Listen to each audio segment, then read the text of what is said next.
Kupus se sad može jesti. Sigurna sam da bi to bila dobra salata.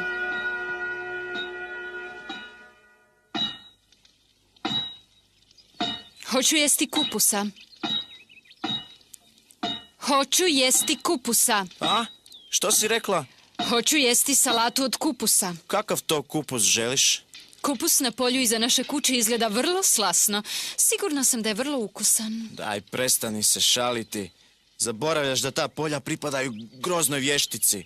Ne, nisam zaboravila. Pa ako nisi, zašto onda i dalje hoćeš jesti ono što raste na njenim poljima? Zato jer ga želim jesti. I ne samo ja, već to želi mala beba u mom trbuhu. To je laž! Ne stvarno. Ako me stvarno voliš i ovu bebu koja samo što se ne rodi, idi i donesi nam kupus tih polja. Ni za što na svijetu. Kukavice! Nemaš pojma što bi mi se sve moglo desiti da me uhvati ta grozna vještica. Biće sve u redu. Nećete uhvatiti. Osim toga, nikad nisam vidjela tu vješticu. Ali ja ne idem. Hoću malo, stvarno hoću taj kupus. Hoću ih staviti u salatu i pojesti.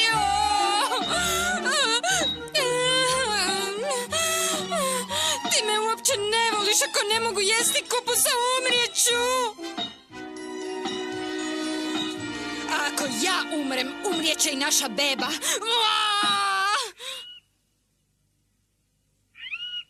Još.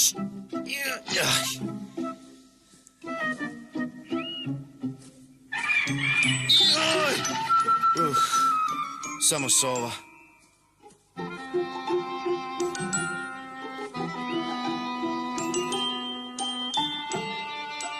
Ova polja izgledaju stvarno sablasno.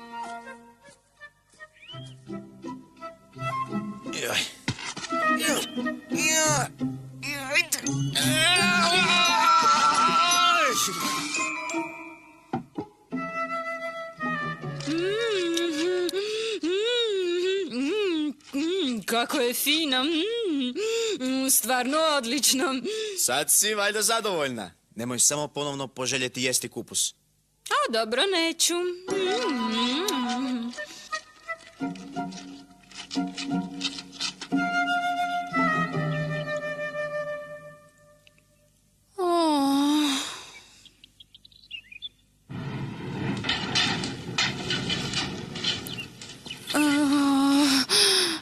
Što ti je? Blijeda si.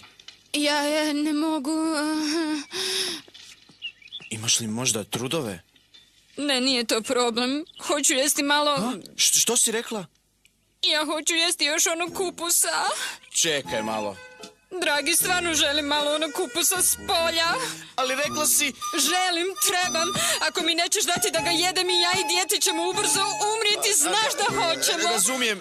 Pričekaj do noći.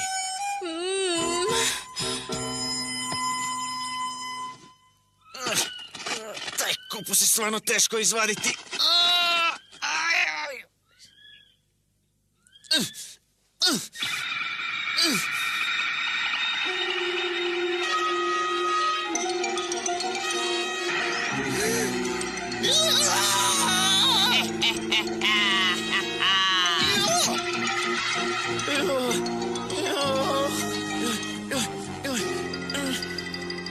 Ti si htio ukrasti moj kupus, jeli? Prostite mi, draga susjedu. Ne, neću ti oprostiti. Odlučila sam kazniti svakoga ko pokuša ukrasti nešto moje. Kazniti? Tako je. Mogla bi te recimo pretvoriti u životinju. Nemojte. Nisam imao izbora. Morao sam doći. Moja glupa žena gleda u ta polja s prozora i kaže da mora svakako jesti kupusa. Hoćeš znači reći da se ne radi o tebi, nego o tvojoj ženi? Da, točno. Rekao sam da ne želim ići, ali žena je rekla da ih... Dobro. Ako mi ne lažeš, možeš uzeti od ovog kupusa koliko god hoćeš. Mislite stvarno? Da. Joj, hvala vam. U zamjenu mi za to moraš dati jedno obećanje. Kakvo obećanje? Kad ti se rodi dijete, to dijete ćeš predati meni. Ja ću usrećiti dijete. Pazit ću ga više od vlastite majke. Ali vi... Ako mi hoćeš reći da mi to ne možeš obećati, odmah ću te pretvoriti u psa.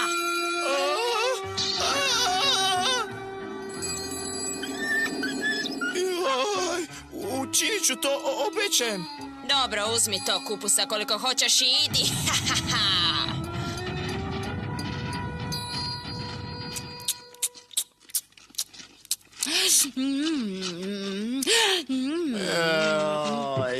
Zar te nimalo ne brine to obećanje koje sam dao onoj groznoj vještici? Uopće ne. Nema potrebe držati se tako glupog obećanja. Ovo je bilo odlično. Pitam se imaš li pravo. Imaćemo lijepo dijete jer se ja dobro hranim. Ubrzo nakon toga paru se rodi prekrasna djevojčica. Dobra curica. Daj meni. Izgleda da neće prestati dok je ti ne uzmeš.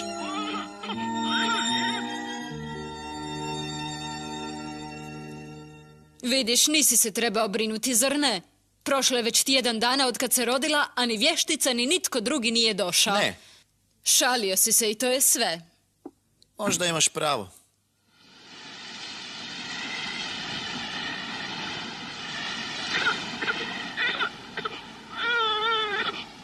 Što je s njom? Sve je u redu, brzo će prestati plakati.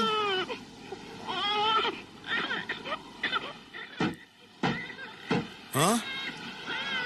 Jel to neko kuca na vratima? Ja nisam ništa čula. Stvarno? Nije valjda.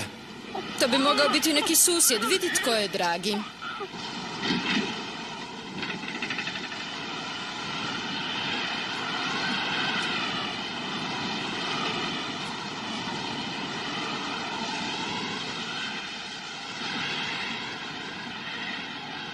Vani nema nikoga. A izgleda da sam krivo čuo.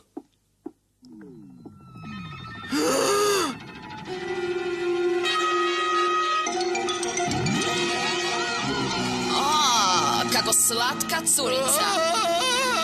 Kao što smo se dogovorili, ja ću je uzeti sa sobom. Ali ne možete je... O Bože. Ja ću usrećiti ovu malu djevojčicu. Nemate se zašto brinuti. Što više, vas dvoje ćete kasnije imati još nekoliko djece. A jednog dana ćete zaboraviti na ovu malenu.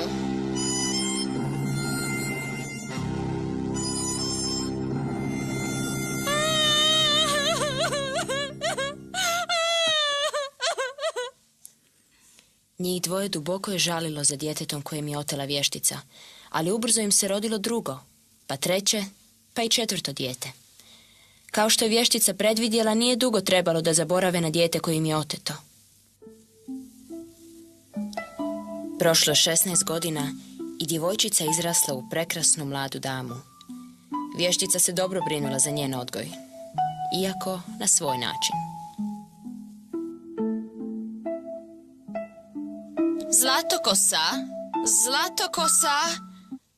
Zlatokosa, spusti svoju kosu.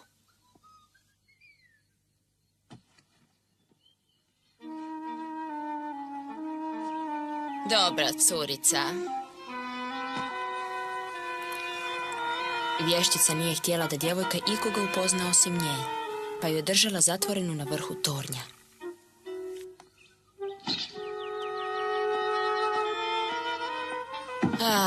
Dušo, sviraj onu skladbu koju mi uvijek sviraš. Što je bilo? Pa zapravo htjela bih te nešto pitati. Jeli, onda ćemo danas razgovarati. Što bi željela znati? Bako, jesam li ja stvarno tvoje dijete? Opet ćemo o tome. Već sam ti to objasnila. Ja sam te odgojila, ali nisam tvoja prava majka. Reci mi, tko je onda moja prava mama? Ne znam. Hajde ispričaj mi, zašto si me odgojila? Jer sam htjela kćer koja će biti upravo onakva kakvu ja želim. Naravno, znaš da ja uvijek radim ono što mi ti kažeš. Do sada je bilo tako, a ja želim da to bude i u buduće. Da.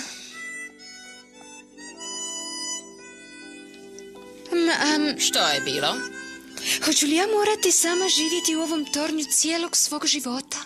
Naravno, pa nisi valjda usamljena, zar ne? Ja te dolazim posjetiti ovdje svaki dan.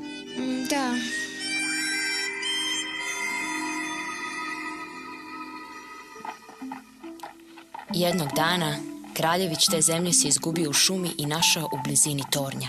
A? Ho! Kraljević je pažljivo slušao prekrasan zvuk harfe. Kakva je to krasna glazba. Kraljević je od tada svaki dan dolazio pred toranj i izbliza slušao prekrasnu melodiju.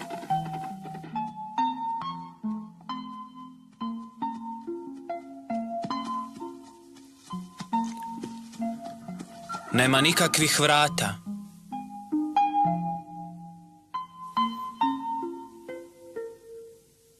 Pitam se, tko to svira? Rado bih je upoznao, bar na tren.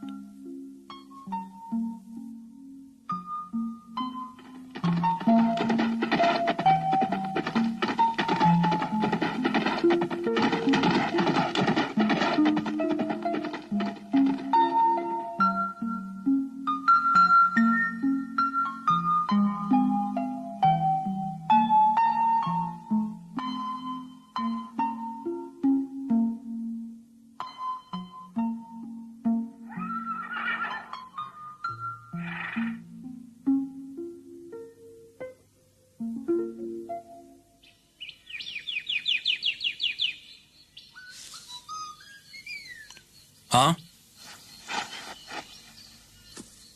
Zlatokosa, podigni svoju kosu.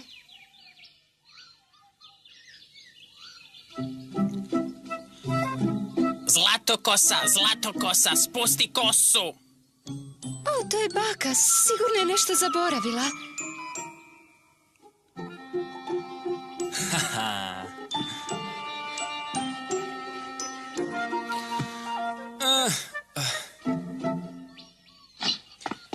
Ne morate se bojati, mlada damo. A možete mi reći tko ste vi? Ja sam kraljević ove zemlje. Već nekoliko dana slušam prekrasni zvuk tvoje harfe u podnožju tornja. Još nikad nisam čuo ovako prekrasnu glazbu. Jednostavno sam morao doznati tko to svira. Ali nisam mogao naći ulaz u toranj, pa mi je tako želja ostala neispunjena. Danas sam vidio staricu kako se popela u toranj po tvojoj kosi. Iako znam da je to jako neuljudno, oponašao sam njezin glas. Ja sam iznenađena jer mi je to prvi put da vidim nekog muškarca. Što? Reci mi onda, tko si ti? Ja ne znam ništa o sebi, osim da me odgojila ona starica koju si vidio malo prije. A zoveš se Zlatokosa, jesam li u pravu? Da, tako me nazvala ta starica. Zlatokosa. Zlatokosa. Jesi li svjesna toga da si lijepa kao i glazba koju sviraš na harfi? Ja sam lijepa? Tako je. Siguran sam da si najljepša djevojka na svijetu.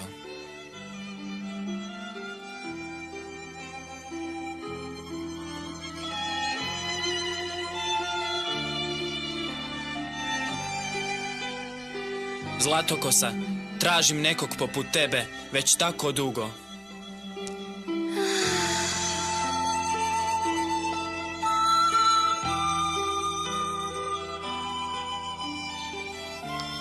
I Zlatokosa se zaljubila u mladog i zgodnog kraljevića. Obećali su si da će se vjenčati. Od tada je kraljević svaku večer dolazio u toranj i ostajao do jutra. Od sada mi svaki dan kad dođeš donesi jedan komadić svilene trake. Ja ću sažeti ljestve od toga i kad ih napokon završim, zajedno ćemo otići odavde u tvoj prekrasan dvorac. Moraš paziti da te baka ne uhvati. Sve je u redu, znam dobro skrovište. Tako ćemo pobjeći, a da starica ne sazna kako smo to uspjeli. Ako sazna, dogodit će se nešto strašno.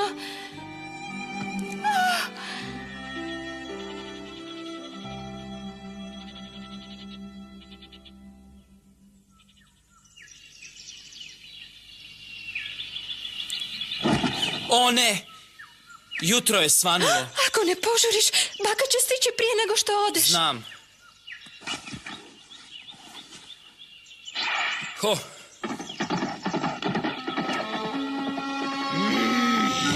Ja to neću dozvoliti.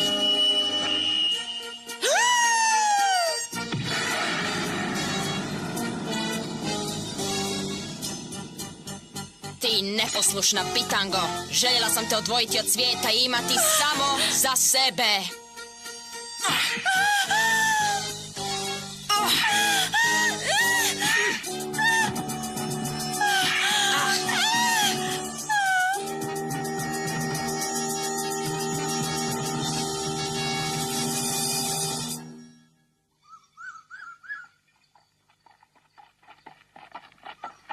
Zlatokosa! Zlatokosa!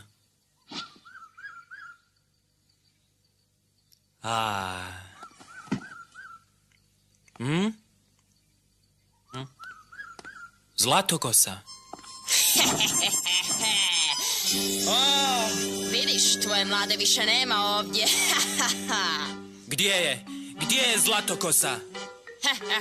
Zlatokosa! Zlatokosa! Žao mi je, ali možda više nije na ovome svijetu. Što si rekla? Da tu glupaču koja me prevarila nećeš više naći. A? Kamo si poslala Zlatokosu? Gdje si je sakrila od mene? Više nikad nećeš vidjeti njezino lice, čuješ li? Ubila si je, zar ne? Možda i jesam. O, kako si mogla? Daj, O, više ne mogu ni ja živjeti. gubi se. A!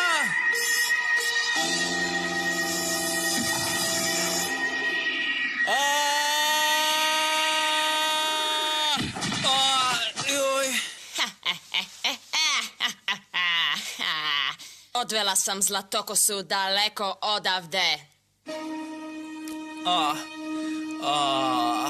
Makar je tražio čitav život, misliš li da bi je mogao naći kad ništa ne vidiš? Da, sigurno ću je naći.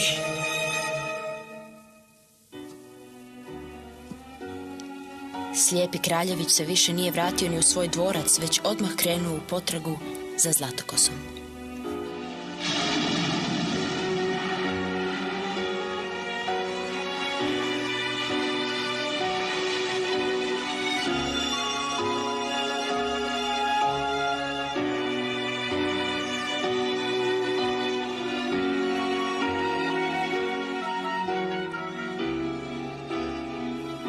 Tražio je i tražio godinu za godinom. Zlatokosa!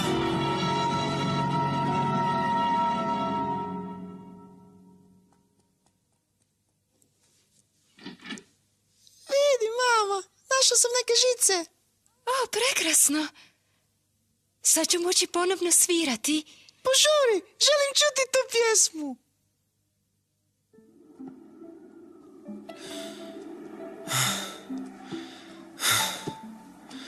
A?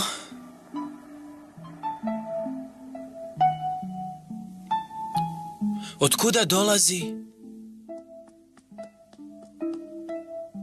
To moja mama svira dolje na harfi. Kako se zove tvoja mama, dečko? Zlatokosa. O, Zlatokosa! Zlatokosa, konačno sam te našao.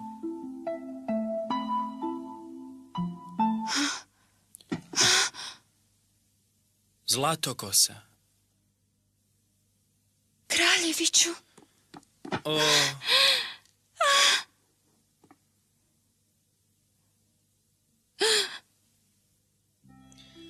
Konačno sam te pronašao. Što se dogodilo s tvojim očima? Onog dana kad si nestala, pao sam u trnoviti grm.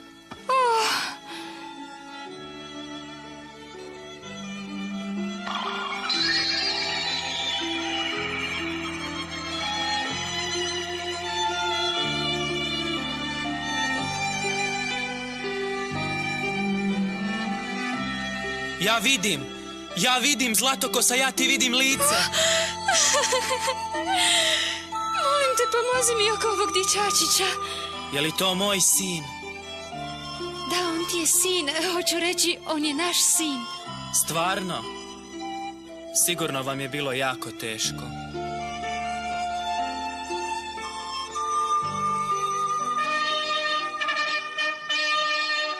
Kraljević se vratio u svoj dvorac zajedno sa ženom i sinom. Nije ga bilo nekoliko godina, pa su ga njegovi podanici s veseljem dočekali. Kraljević i Zlatokosa sretno su živjeli do kraja života.